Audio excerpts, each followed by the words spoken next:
It's not uncommon for a director to be unsatisfied with how their film initially came out, whether it's because of things they weren't able to do or requested cuts and reshot scenes from the producers in studio. But occasionally they will be given the opportunity to release a director's cut closer to their preferred vision. The home video format especially allowed them the chance to do this. However, sometimes due to various reasons, either the director's cut becomes the only version available, or it's released once and then never again, or it becomes tricky even assembling it and getting it out there. An infamous director's cut where it had long been uncertain if it would ever surface was for The Exorcist III. Morgan Creek had William Peter Blatty remove scenes and film some new ones to play up the connection to the first film, and for years it was long thought that a lot of the original footage he filmed was lost, making a director's cut difficult. Nonetheless, many did search through the Morgan Creek archives in the hopes something might turn up. Eventually, Shout Factory was given permission to release a Blu-ray of the movie with the intention of figuring out a way to include a director's cut. They ended up using the VHS tapes available to them of discarded scenes and Blatty's screenplay as a guide. Unfortunately, they were not able to locate everything and as a result had to edit with what they had. This is one of the complications that can arise, and this is from people given special access by the rights holders. A lot of editors piecing together new cuts can often be limited to whatever footage they find. Richard Williams' The Thief and the Cobbler was never completed under his watch, and he saw the film be taken away from him and given to other producers, who proceeded to add songs and voices and cut scenes. Disney had actually originally announced plans to release its preferred version in the early 2000s, but trouble finding the discarded footage and other issues led to it not happening. Garrett Gilchrist decided to take it upon himself to create a new edit of the film titled The Recobbled Cut that would be closer to Williams' intent and had to use whatever resources he had, including a work print copy that had been passed around for years. Even Richard Williams, when he screened his own cut at the Academy 11 years ago, had only an unfinished version of the film. It would be great if a boutique label like Shout or Criterion could release a comprehensive Blu-ray edition of The Thief and the Cobbler. Unfortunately, the rights are incredibly complicated due to film being passed through various companies, and it looks unlikely to happen anytime soon. Then you have cases where the director's cut will never be reassembled because the original producers were careless with the footage. This was especially prevalent in the early years of film, when they felt there would not be an interest in deleted scenes. A particularly notable example is Orson Welles' The Magnificent Ambersons. Unlike his first film, Citizen Kane, RKO did not give Welles final cut privilege on Ambersons. After he gave them his cut of the movie, RKO was displeased with it and decided to change the ending. They removed 40 minutes from the movie and shot a new, happier ending without Welles. However, he was not able to do anything about it because he was in South America as part of President Roosevelt's Good Neighbor policy. The main reason we'll never see his version is because RKO destroyed the original footage, and while there was hope that an early cut of the film sent to Welles in Brazil could one day be located, that search has come up short. Of course, another big element that leads to the availability of director's cuts is if the rights holder feels there's a market for them. Even with the advent of home video and streaming, studios still might not be convinced there's an interested audience. David Ayer has been trying for several years to get Warner Brothers to release a director's cut of Suicide Squad. The film was heavily re-edited from his initial cut, which led to certain characters getting a lot less screen time and a change in tone. The entire film also feels like a 2-hour trailer. Despite his best efforts, Ayer said Warner has shown no interest in putting out a director's cut, despite Zack Snyder getting the opportunity for Justice League. The same appears to be the case with the 2011 prequel to The Thing. The film was changed to have a different ending among other alterations. Most controversial is that even though a lot of the creature effects have been done practically in the spirit of the 1982 film, the studio then had them completely changed to computer-generated effects at the last minute, much to the director's disappointment. Despite fan campaigns to make the original cut available, Universal has not announced any plans to do so. With that said, with studios now more willing to license their library to physical media companies like Kino Lorber and Shout Factory, I could certainly see a scenario where Universal licenses The Thing to Shout Factory, who could decide to compile a director's cut and release it under their Screen Factory label. Now, there are also cases where the directors themselves decide to wash their hands of the production and not approve a new cut being made. David Lynch infamously distanced himself from his film adaptation of Dune because of his experience of not being able to edit the film the way he wanted. He has been open about not wanting to talk about it much, and so it's a little surprise he has frequently rejected suggestions to put together a director's cut, as he considers Dune the biggest failure of his career. While extended cuts of Dune have been released, starting with a television version in 1988, Lynch has had his name removed from the credits and replaced with pseudonyms, including the infamous Alan Smithee. He did surprisingly reveal in an interview a few years ago they considered giving the deleted footage another look to see if something could be made out of that, but he did not view it as likely. David Fincher has similarly said he wants nothing to do with his first movie, Alien 3, due to his frequent battles with 20th Century Fox over the production and editing of the film. As he once said, "No one hates Alien 3 more than me."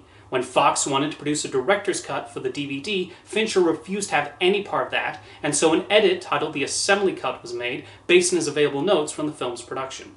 An interesting aspect of the director's cut is their distribution, which can be all over the place, depending on the movie. Sometimes the director's cut is more accessible than the theatrical, other times it's the opposite. For over 20 years, the director's cut of Amadeus has been the only easily accessible version of the movie. This has caused debate among fans of the film, with some like myself preferring the director's cut, while others feel the added scenes were originally deleted for a reason. However, I do agree both cuts should be made widely available. The only way you can watch the theatrical cut of Amadeus is by hunting down the original DVD release from 1997, which was on those flipper discs that had the film on both sides. It was recently announced that a new 4K restoration of the theatrical cut had been made, and there are plans to release it on Blu-ray at some point, which has people very excited. A famous example of this is, of course, George Lucas with the original Star Wars trilogy. He has constantly tinkered with those movies, much to people's annoyance, and makes sure only the latest version is available. Even after Disney acquired the rights, he made sure they used his preferred cuts for Blu-ray and streaming.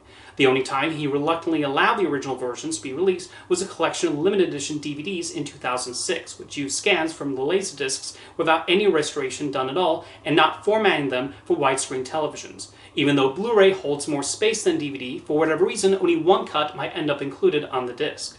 An example of this is with Cameron Crowe's Almost Famous, which has a director's cut that runs 40 minutes longer. However, for years, that was the only version available on Blu-ray. If you wanted to own the theatrical version in disc format, you were stuck with the DVD. It was not until the release of the 4K disc in 2021 that the theatrical cut became available on Blu-ray. Another interesting case was with David Fincher's Zodiac. The only version released on Blu-ray was the director's cut, with the theatrical version relegated to the DVD, although it's only 5 minutes longer with minor changes. When Paramount announced Zodiac would be released in 4K Ultra High Definition, they did not reveal which cut would be on the disc, leading to a lot of speculation. To the surprise of many, only the theatrical cut was included on the 4K, while the director's cut remained on the regular Blu-ray. This despite 4K being able to hold even bigger files than Blu-ray. A movie that has had an interesting history on home video is Close Encounters of the Third Kind. For many years, only the 1980 special edition of the film was available on video, and the only way to see the original theatrical version was to get hold of a Laserdisc release by Criterion. Steven Spielberg then created his preferred director's cut of the movie, which became the only version available on DVD. It was not until 2007 when all three cuts of Close Encounters of the Third Kind were included on the same disc, so people could pick their preferred version to watch. I personally think having more than one cut is the best outcome. For example, I love that the Blu-ray for Orson Welles' Touch of Evil includes all three cuts of the movie. It has the version screened for a preview audience, the original theatrical cut Universal created with reshot scenes and other changes done without Welles' approval, and then a cut released in 1998 that used Welles' notes to make something closest to what he had intended for the film. While he had no involvement with this reconstruction, having died over a decade earlier, it's still the closest way to watch Touch of Evil the way he intended. By including all cuts, you get a greater understanding of how editing and studio notes can alter film from the director's intent. Now, in the case of streaming, due to rights issues, it will often be the theatrical version licensed to them. Even in cases like Disney Plus, where the studio owns the film rights, it will still usually be the theatrical release they offer, and you'll have to go elsewhere. Ridley Scott's director's cut of Kingdom of Heaven is considered the superior version. As Fox required, he removed several important scenes, which led to a mixed response on its original theatrical run. However, the film available on streaming services is the theatrical cut and not the more acclaimed director's cut. Zack Snyder is known for creating director's cuts of all of his movies, but whenever, for example, Batman vs. Superman or Watchmen are licensed to Netflix, it's always the theatrical cuts they're given. There are cases when the director's cut is the one given to streaming services, though. The most widely accessible version of Once Upon a Time in America is Sergio Leone's original almost 4-hour cut of the film, and there's a reason for that. For the American release of the movie, the Ladd Company drastically recut it by removing several scenes and rearranging others. This was widely seen as a butchering and an insult to Leone. While that cut did get a VHS release, subsequent home video editions have used Leone's preferred cut, as most viewers who would even be interested in watching Once Upon a Time in America would not want to get anywhere near the Ladd version. So the 4-hour cut is what you'll find on streaming services, and rightfully so.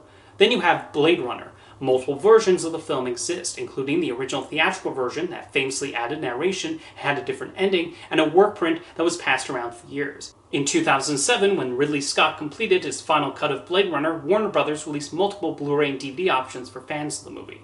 There was an edition that had 5 cuts, another with 4, and one with just the final cut. But the version usually licensed to Netflix is the final cut, which is considered the definitive version. As you can see, so many complications can arise when it comes to releasing the director's preferred cut of their movies, whether it's rights issues, lost footage, or studio indifference. It's just another example of how difficult filmmaking is and how much of a miracle it is for any movie, including ones that capture the director's vision as closely as possible to make it past the finish line. See you next time.